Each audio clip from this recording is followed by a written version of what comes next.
Good afternoon, everyone. This is Queenie Clem with Queenie's Book Talk and Reviews, and I am your literary ambassador.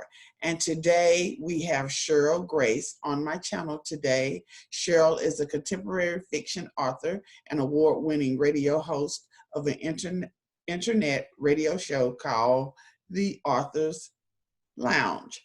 Welcome, Sheryl. How are you today? Thank you for having me. I'm great. How are you? Fine. Now tell us a little about yourself. Okay. I am I'm a mental health counselor by trade. That's my day job. And I am originally from Louisiana, currently residing in Arlington, Texas, which is near Dallas area. Been there for close to 20 years. And my first book was published in latter part of 2015. Mm-hmm. So that's when the first book came out. Been wanting to write for a long time, but didn't really get the courage and discipline to put it down until that time. So that's how that went. But yeah, I work in corrections, a mental health field, and that's where a lot of the inspiration from a lot of my stories come from, as far as and also my counseling clients. And then I add my imagination to it.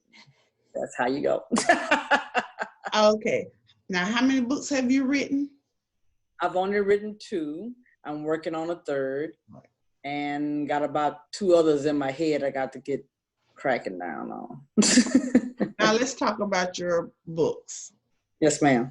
Okay, you can tell us about them. You can read an excerpt. Okay. Well, I'll tell you a little bit, and then maybe we could read a little bit. My first book is called He Calls Her Blue. Mm-hmm. And He Calls Her Blue is about a young girl named Indigo, born to a young mother by the name of Ruby. Ruby did not want her and refused to identify who her father was. And after a while, Ruby just left her altogether. And after a while, she had to come back and take care of her because the person she left her with could no longer do it. Mm-hmm. And when she did, she still had the same attitude. So she ain't trying to be mother of the year. She still was kind of like, I'll give you what you need as far as clothes and food, but she wasn't trying to be a mother. So you got to keep in mind, she was still young herself. So she was still out with her boyfriends and doing her thing. And some of those men she should not have brought around her child. You know what happens sometimes that you do that. And eventually she falls for this handsome businessman by the name of Tyrone Mayfield. And Tyrone did not abuse Indigo, but he gave her fatherly love and attention for the very first time.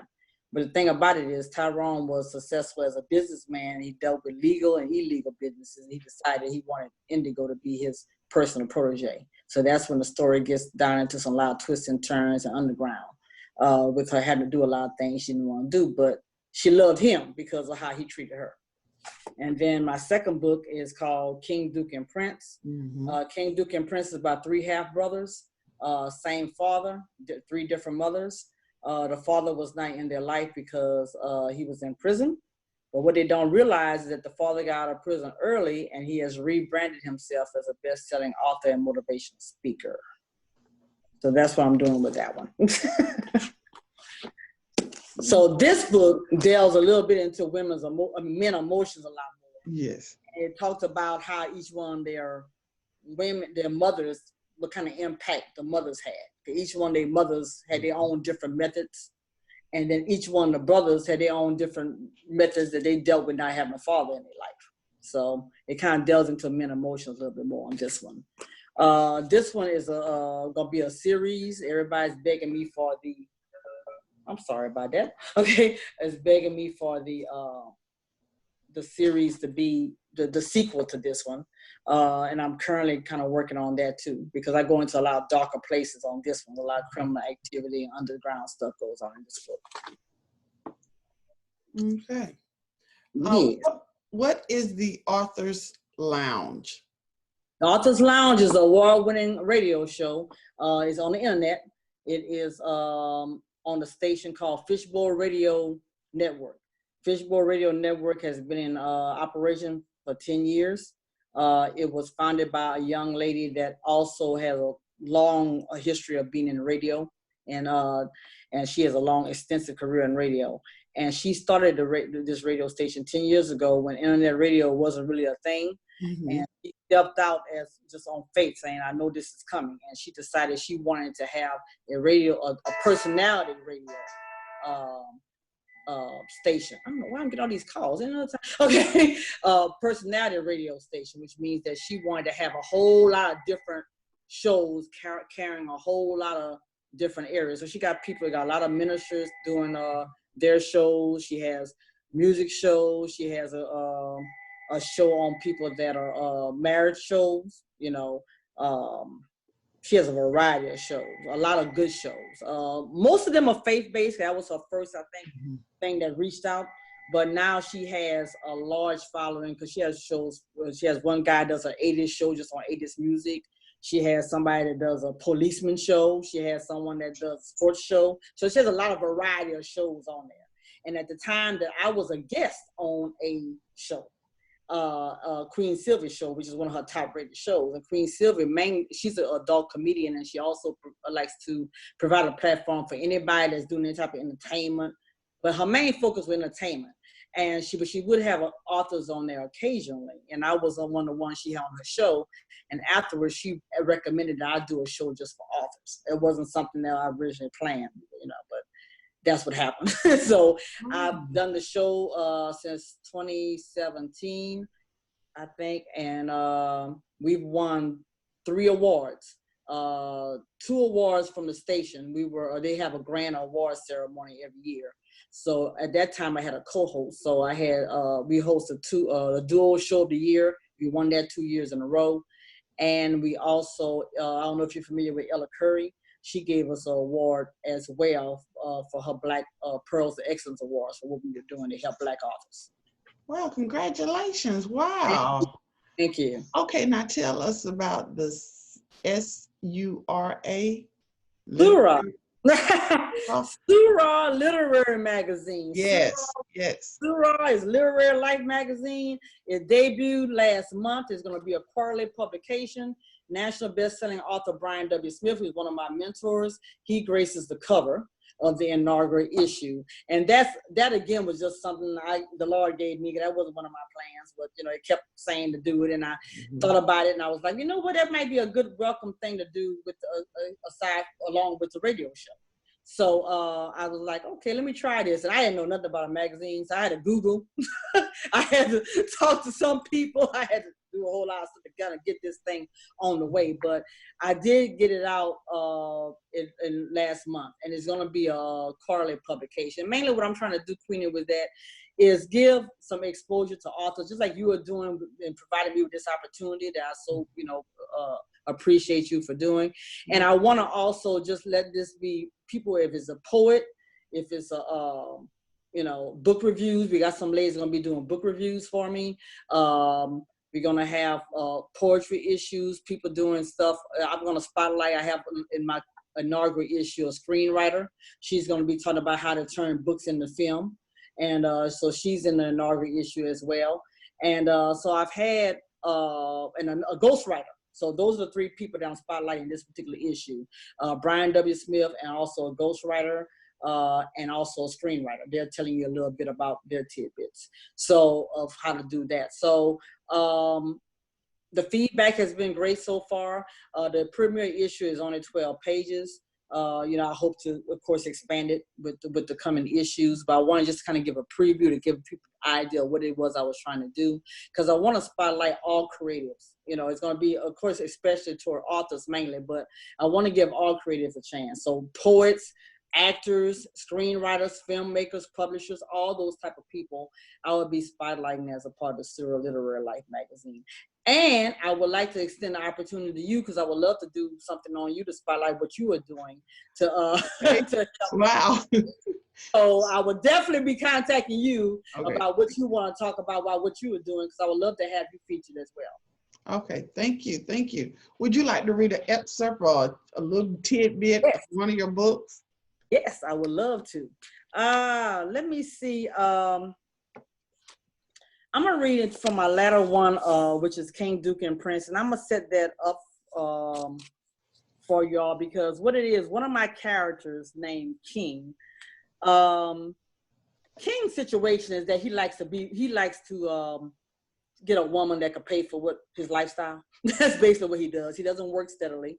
You know what I'm saying? So that's his way of doing it. He figured, hey, I'll give you, we'll have a sexual relationship. I go with you places. And that's how he's been getting around. He works here and there with no steady career. Mm-hmm. And when he decides, when the women get enough of him, they finally get rid of him and let him go when they figure out what's going on. But after a while, he gets his mind set to get another one. And in this particular scene, he is talking to his brother Darius, who is no way like that. But he's talking to his brother Darius, and they're at this lounge that he picked out, where he figured was a good place for him to pick such women. And they were discussing these women and which one he thought he was going to make a move at, how he was analyzing them. So this is a scene where they were discussing this. And so in this particular time, he says, Darius was getting on him about not working, and he just said, "Man, I work when I feel like it." And he snapped. And Darius just laughed and shook his head. Besides, it's a conversation he and King have had many times before. Mm-hmm. Now, back to you. All that you said is true. I can't deny it, but I don't count myself out with any female before I get started. Now, look at that lady in the back booth. Let's call her contestant number 1. She is wearing hospital scrubs and sneakers. She is only here to unwind after her shift, and she probably don't get out that much. Plus, if she ain't got time to dress herself or wear makeup, she probably won't care too much about how I dress. At least not enough to buy me any nice clothes. King explained to Darius as he pivoted his head to the other side of the room. Now, this other chick sitting straight across from us, let's call her contestant number 2. She put some great effort into her outfit. Her hair is freshly done, makeup flawless, and that black fitted bandage dress is hitting every curve just right. This lady got it going on, but she is looking for the same thing I am. And I can't take care of her, so I can't help her out, King said with a sarcastic laugh. Darius shook his head as he laughed in disbelief. He gets a kick out of all the effort King puts into picking women. He analyzes and assumes before he decides to approach. Now back to Portia. It's time for you to make something happen, King said, matter-of-factly, all the while pursuing the lounge. And he said, I think you need to find another dad or start a business, doing something that you really like, other than working for your stepdaddy, King continued. Darius was taking all of what King was saying. King did have a lot of wisdom, whether he chose to use it or not. And so skip on, going back to what it says. So now she knew, so then he goes on, he starts looking at another one. And he says, let me see. Contestant number 3. She took off her jacket to reveal a white lace tank. However, it was evident she had a busy day. Her face was flawless. She sat down in the booth hard enough for the sound of a soft joke was heard from across the room. Obviously, she was glad to be sitting down, as she quickly began to sort through several paper documents and proceeded to find a perfect place on the table for her laptop. Her eyes were squinting as she was trying intensely to understand what she was reading. Even as her face shows evidence of stress and confusion, her short, tapered, chic hair was neatly caught. Her jet black hair was tightly curled and framed her chestnut complexion. She was not exactly beautiful, but definitely not unattractive in King's opinion. Although her facial features were fairly average, her lips were full, sensual, and glossy. She knew how to accentuate her best attributes. However, she did have a captivating dimpled smile that King caught a glimpse of as she greeted the waitress. He also noted those slacks accentuated a thickness in the hips and thighs, which he found very enticing. There was no doubt she was a professional woman. She is definitely contestant number 3. So you have to find out which one he chose to finish reading the book. But I will tell you, he did choose contestant number 3. And she was not as easy as he thought she would be. I'll take contestant number 3 too. All right. What inspired you to start? What inspired you to start writing? I always used to write poetry and short stories when I was in high school and college. I never published anything, of course, but it was just my private stuff. I started off with poetry. I could hear a song and all of a sudden just take a phrase of that song, and the next thing I know, I drew a whole poem around that phrase. Then I started looking at the books, movies that were based on books. So then sometimes I would go, if I see a movie, the first movie that impacted me a lot was Maya Angelou, I Know Why the Caged Bird Sings. So what I did after I saw that movie, I went back and read the book. So that's why I started doing a lot of stuff. If it was a movie that I really liked, I went back and started getting the book so I can compare and contrast and actually see how they describe some of the scenes that were depicted in the movie.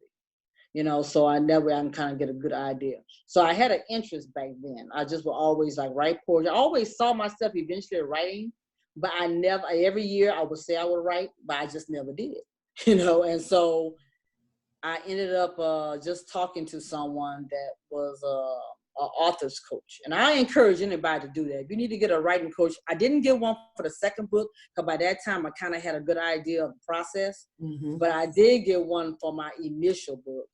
Because I met this lady, she was doing an author coaching, she was doing some other life coaching sessions. So long story short, as part of my initial sessions with her, just talked about our goals and everything. And at that time, I just told her I wanted to write a book. And I also was telling her, in my mind I had He Calls Her Blue. In my mind it's a movie. I said, I'm gonna write a screenwriter. I'm not gonna worry about it. I'm gonna write a screenplay. And so I started writing a little book that was kind of more like an inspiration type of situation. And so that's the book I told myself, I'm gonna work on that. I'm gonna save blue for later. And so in my mind, so I'm talking to her, and then she goes, well, you heard me announce I have a writer's program. Why didn't you sign up for it? And so I had to tell her, well, you know, one of my issues is procrastination. That's why. So that's why I didn't do it. So fast forward, I signed up for her author's coaching program. And she had me to write down, she had a questionnaire she had me do on He Calls Her Blue, which was at that time was not written down. It was just completely in my head. And then she had me to do a questionnaire based on the book that I called myself had started writing. And so what she ended up doing, I didn't realize it, but she came back and showed it to me. So you did more on He Calls Her Blue than what you did in the other book. She said, so I think you need to go with He Calls Her Blue. And I'm like, but I haven't written anything on He Calls Her Blue. I just wrote the questionnaire as it was in my head. I hadn't written anything down. And she was like, yo, you have to write it down.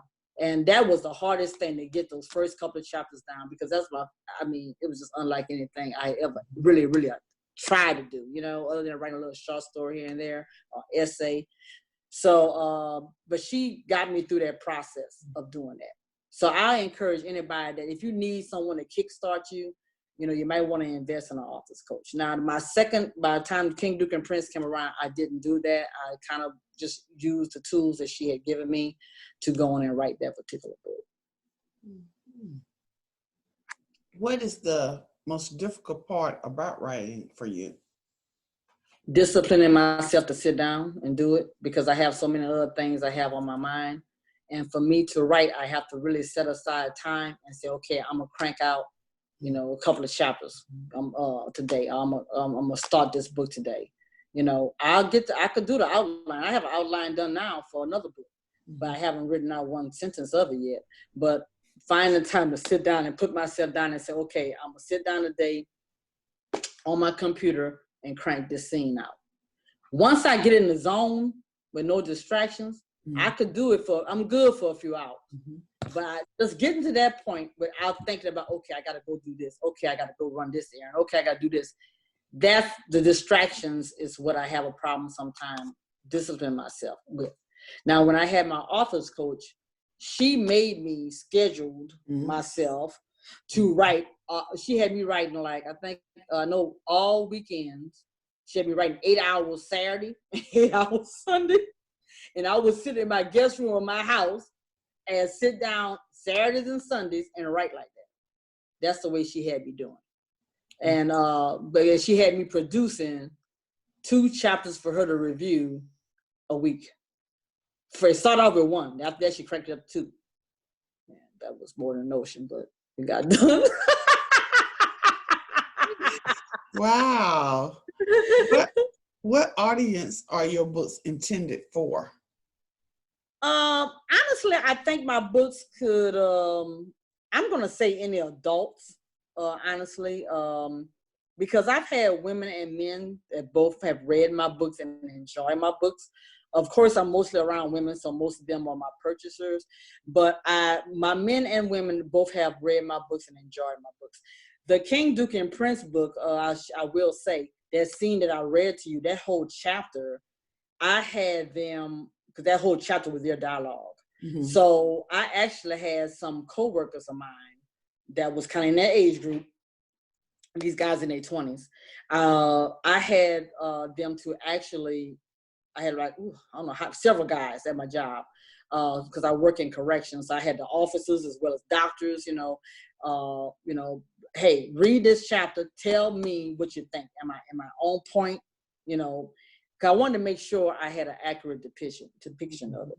So they really liked it. They were like, this is good. They were like, you pretty much got it on point. They made some tweaks, but very minor, very minor. So I was glad of that, because when you're writing and trying to make sure you get a true picture, and as you should make sure you have a true picture of whoever you are you depicting, and I wanted to make sure that I had that element in my writing. So that was one of the things that, I had to, I had to sit down and say, okay, let me get somebody's feedback on this, because I'm writing about 3 men. You know what I'm saying? 3 young men. That's not hard at what I do.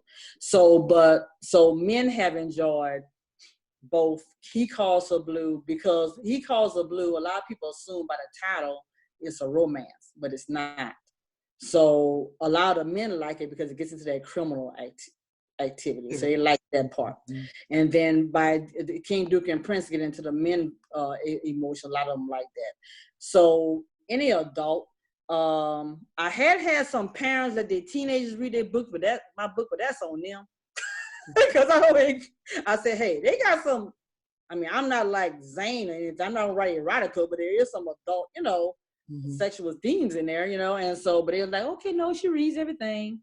And I've had people that said, oh, I read this Christian literature, but they end up reading the book and like it. So, so I would say anyone, although my audience is primarily Black people, I've had non-Blacks read it and they enjoy it as well. So although I primarily targeted toward Black men and women, I sometimes just say all genres, because other people of other races have read my books and they came back and they liked it. Mm-hmm. Because I'm talking about situations, I'm talking about situations that anybody could relate to. And mm-hmm. I think they could put themselves in those situations regardless of what race they are. Okay, then where did you get your titles from? Well, the first title I struggled with. That first title, it took me a ringer. I was like, I can't come up with a good title for this. And at that time I had an author's coach, and every title she's like, that don't make no sense. Don't do that. No one's gonna be attracted to that title. And so the first title, I just realized I knew I wanted it to be titled Blue. But there's only one person in He Calls Her Blue that actually calls her Blue. Okay. And so I was like, I said, so that was her name for only one person. And I was like, I said, I got to do something with blue in the title. I knew I wanted blue in the title. And I couldn't. So finally, I just went around and around. I brainstormed. And finally, I just thought about, okay, who calls her blue? It's a man that calls her blue. So that's why I said, okay, he calls her blue. So that's why I came with that one. King, Duke, and Prince was weird. I was laying down, girl, getting a facial. And I don't know, that story popped in my head. I guess I was in a relaxed zone where creativity mm-hmm. was flowing, I suppose, and was unaware. And all of a sudden, it just came to me, I guess, from divine intervention. And it just said, 3 brothers, King, Duke, and Prince. That's what you should write about. I'm like, what the heck? Am I about 3 brothers' name? What kind of mess is this? But anyway, so I was like, okay. And it just, I said, King, Duke, and Prince. And then like after that, I just could see them. And my imagination started flowing. The visions of them kept flowing in my mind. Mm-hmm. I'm like, okay, I guess I got to write this then. And that's what I ended up doing. So I had to sit down and think about how I want each one to really look and actually their characters. Mm-hmm. So the names, everybody kind of wonders about my names, because even in Indigo, the names all have a theme. Because for example, Indigo's grandmother's name was Sapphire, and she named her daughter Ruby. Okay. And she has an uncle named Stone Diamond. Yeah. And when Indigo was born, she was trying to figure out what she was going to name Indigo, because she couldn't think. of, of another stone that she really wanted her name. I have a student, his mother named all his brothers and him different names out of the cities of Texas. Yeah, I know people that Houston. mm-hmm. And I'm like, okay. Yeah. Well, okay. That's pretty popular around these Texas people. There's a lot of Dallases, Austins in the same family. Yeah. Mm-hmm. Yeah, I've seen that. That's interesting to me too, but yeah. Yeah. What is the most surprising thing you discovered while writing books? Well, I've discovered that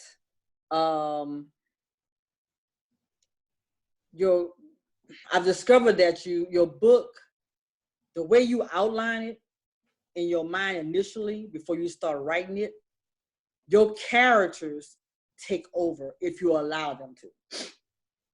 Because your imagination starts giving you a whole lot of different stuff. And you have a choice. You could tell yourself, I don't want that to happen. You know what I'm saying, in that book, but you also want to be authentic. So you have to ask yourself, let me go in and write this because there's some reason why this book is going like this. Mm-hmm. And that's what I started doing. I had to learn to allow my imagination and my characters to flow. A lot of times with authors, we want so much control of our work that we think, okay, it has to go down just the way I envision it. But once you start really writing and getting yourself engaged in the creative process, you're going to find out those characters going to take another little turn in those situations that you put on your outline. Mm-hmm. And I had to learn to trust the process with that, because initially I thought I wasn't seeing my books, like some of the writing, for example, some of the cursing, some of the language. And it's not that bad, because trust me, I read stuff that's a lot worse. But for me, I knew people would not think I would talk like that or write like that. Mm-hmm, mm-hmm. You see what I'm saying? So I had to be authentic to what I want, to what my imagination was telling me to do with those characters. And I struggled with that, honestly, because I was like, these people gonna read this at my church. They're gonna be wondering, what the heck? Why is she doing this? You know what I'm saying? So I struggled with that. Mm-hmm. And I had met with another publisher that was mainly published Christian books. She had not read not one word of my book. And she was already telling me, she asked me, well, what do they have a lot of cursing? I said, well, yeah, some of my characters curse. And do they have sex scenes? I said, well, not graphic sex scenes. I said, but in the first book, my character gets raped. So that scene is described. And she said, well, we got to change that. We're going to do some symbols. We're going to do some stuff. I'm thinking to myself, you haven't read my book and you thought about changing it. Mm-hmm. Although she was trying to tell me that even though she had published Christian books, she was going into other genres. But really, she was uncomfortable with that because she's already thought about how she wanted to change her book, which I understand, because she had built a brand on writing a certain type of book. And she publishes a lot of books. But I was like, no, you already thought about change. You haven't read the first page of it. I'm not going to go there. And I struggled with it. And I thought about it. I said, maybe I should go back and change it. But then I thought about it. Okay, how are you seeing the story? How is the story developing in your head? Mm-hmm. And I said, okay, I'm going to take a chance and be authentic to what this story is, how this story and how these characters are presenting themselves in my head. And I had to write that. I had to write those words I had never even used half the time, let alone written, you know what I'm saying? So I had to go in and do that and trust that process. And that was something I had to learn, because at first I was trying to be kind and be not as, I didn't want to offend anybody. Mm-hmm. So I had to learn to be authentic with what I was writing, to make those characters more vivid. And that's what a lot of people, the feedback I got, and they said those characters were so vivid in the way you described them, the way they were talking. So that's what I had to learn, to trust my process and how I was writing based on how those characters were developing in my head. So what are you working on right now? Right now, I'm working on something completely different. It is a book on my grandmother. It's going to be a historical picture book for kids. My grandmother had started her career in a one-room school, which is now a museum in my hometown in Louisiana. And she taught in that school for 19 years, teaching multiple grades. When she first started, she was teaching 1st through 8th grade together. And the school is now a museum. So what I am working on, I decided to honor her by doing a story that children could read about her and about how life was back then before you had, before integration and before all this modern stuff. So I'm working on that. It took me a while to get an illustrator that I could grasp my vision. And but that's my next project. So it's going to be called Miss Amanda in a One-Room School. And I'm going to have that. It's going to be an illustrated historical picture book. And I'm going to also have the timeline of the segregation, school desegregation as it pertained to, well, the nation, but definitely Louisiana, where I'm from, and talk about how the education system was back then, talk about her life, because by the time she finished teaching, she retired after teaching for 41 years. So she had a long, illustrious teaching career, very well thought of today because of all the students that passed through the school. And so that's the next project. And it's completely different because it's for kids. So I have to have a whole nother guidelines and rules I have to go abide by that I didn't have to do so with these novels. So it's a whole different process that I have to do with that particular book. But that is the next project that I hope to have finished this year. Mm-hmm. Where can readers find you? Readers can find me on Facebook, either my personal page, Sheryl Grace, or either my author page, which is Author Sheryl Grace. You can also find me on the Authors Lounge Radio Show Facebook page. You can also look at my website, www.sherylgrace.com. That's Sheryl with an S. And you can email me at Ms. Grace Books. That's MZGraceBookz@gmail.com. And I will answer you back. All right. Is there anything else you would like to add before we close? Not really. I'm thankful for the opportunity. I'm thankful for meeting you via Zoom. I thank you for reaching out to me and for the opportunity. But yeah, I just want to add to anyone, if you're interested in my books, please visit my website, www.sherylgrace.com. If you're interested in the magazine, you can also go to Ms. Grace Books, MZGraceBookz.MagCloud, MAG like go, CLOUD.com, and you can purchase Surah Literary Life magazine from there as well, if you're interested in it. And you can also, if you're interested in being featured in the magazine, please email me about that as well. I was love to have authors featured in my magazine, and see can we get the word out about a lot of these independent authors that's out here needing work. And if you're interested in being an author, go for it. If that's in your mind to do, I could certainly tell you, if you are meant to write a book, that will not go away. I had that thought in my mind as a teenager that I would one day write a book. Even though I didn't publish my book until late 2015, it never went away. And so if that you have something like this, book writing that you're thinking about that never goes away, please pursue it, because someone out there needs to hear it and read your story. Okay. Thank you for coming in today. I really appreciate it. Thank you so much for having me. All right. Y'all heard it. This is Queenie Clem with Queenie's Book Talk and Reviews. Happy reading. Bye, y'all. Bye. Thank you.